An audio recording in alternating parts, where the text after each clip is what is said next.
Junior NTR గారు దేవరా మూవీకి అయితే డబ్బింగ్ అయితే కంప్లీట్ అయితే చేస్తున్నారు. ఎస్, మీరు విన్నది నిజమే. తారక్ అన్న వచ్చేసి అయితే దేవరా మూవీ షూటింగ్ ఎంత ఫాస్ట్ గా కంప్లీట్ చేయాలి అంత ఫాస్ట్ గా అయితే కంప్లీట్ అయితే చేస్తున్నారు. దానికి సంబంధించిన సాంగ్ షూట్ గానీ మిగతా ఏ ప్యాచ్ వర్క్స్ ఉన్నా కానీ అన్ని కంప్లీట్ అయితే చేస్తున్నారు. ఆల్రెడీ మొన్న గణేష్ ఆచార్య కొరియోగ్రాఫ్ చేస్తున్న ఒక సాంగ్ ఆయుధ పూజ సాంగ్ షూటింగ్ జరుగుతుందని చెప్పాను కదా, దానికి సంబంధించిన షూటింగ్ కూడా కంప్లీట్ అయితే అయిపోయింది. దానితో మూవీ షూటింగ్ మొత్తం కంప్లీట్ అయిపోయిందని చెప్పొచ్చు. అండ్ మాక్సిమం ఈ రోజు నైట్ అయితే షూట్ ఉంటే ఉండొచ్చు. అండ్ దాంతో మొత్తం కంప్లీట్ అయితే అయిపోతుంది. ఇప్పుడే తారక్ అన్న వచ్చేసి తమిళ్ అలాగే కన్నడలో తన డబ్బింగ్ అయితే కంప్లీట్ అయితే చేసుకున్నారు. సాంగ్ లిరికిస్ట్ అయిన వరదరాజు గారు ఒక ట్వీట్ అయితే వేశారు. తన ట్వీట్ లో వచ్చేసి తారక్ అన్నని కలవడం చాలా ఆనందంగా ఉందని చెప్పి ఒక విధంగా అయితే ఒక ట్వీట్ వేశారు. తను ఏం వేశాడో ఒకసారి చూడండి. It's always a pressure moment to meet and greet the person who are heroes both on off the screen నామదేవర దక్షన్ అని చెప్పి వరదరాజు గారు లిరికిస్ట్ గారు అయితే ట్వీట్ అయితే వేయడం జరిగింది. దీని గురించి మన అందరికి తెలిసే ఉంటుంది. తిను వచ్చేసి ఒక లిరికిస్ట్, అలాగే తెలుగు పాన్ ఇండియా మూవీస్ కి కన్నడలో డబ్బింగ్స్ అయితే చెప్తూ ఉంటాడు. అంటే హీరోస్ అయితే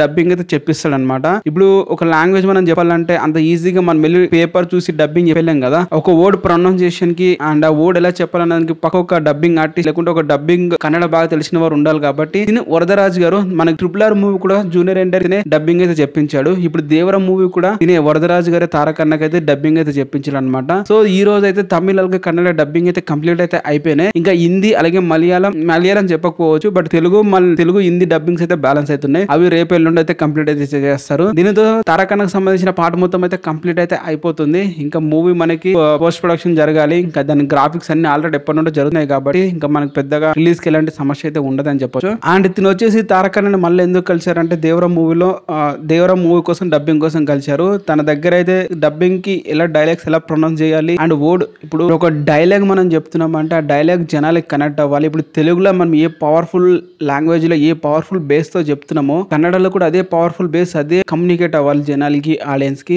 ఈ విధంగా కోసం అని చెప్పి వరదరాజు గారు అయితే తారక్ అన్నకి అయితే సహాయం అయితే చేస్తున్నారు. సో దీని ద్వారా ఇప్పుడు డబ్బింగ్ కూడా ఎక్సలెంట్ గా అయితే రాబోతుంది. ఇది గైస్, ఇప్పుడు దేవర మూవీకి తారక్ అన్న డబ్బింగ్ కంప్లీట్ చేస్తారు. ఇదే అప్డేట్, ఇదే చెప్పాలనుకుంటున్నా ఈ వీడియోలో. అండ్ మిగతా ఆర్టిస్ట్ అందరూ డబ్బింగ్స్ లో కంప్లీట్ అయితే అయిపోతున్నాయి. ఆల్మోస్ట్ అందరూ కంప్లీట్ అయిపోతున్నాయి. ఆల్రెడీ మీకు షార్ట్ లో అప్డేట్ చేస్తూనే ఉన్నాను ఎవరెవరు డబ్బింగ్ చెప్తున్నారు అండ్ ఎవరో డబ్బింగ్ కంప్లీట్ అయిపోతున్నాయి. ఇప్పుడు తారక్ అన్న తమిళ్ అలాగే కన్నడ డబ్బింగ్ కూడా కంప్లీట్ అయితే అయిపోయింది. దేవర మూవీకి సంబంధించిన ప్రతి ఒక్క అప్డేట్ అయితే ఇస్తాను ఈ ఛానల్లో. వీడియోని లైక్ చేసి ఛానల్ ని సబ్స్క్రైబ్ అయితే చేసుకోండి.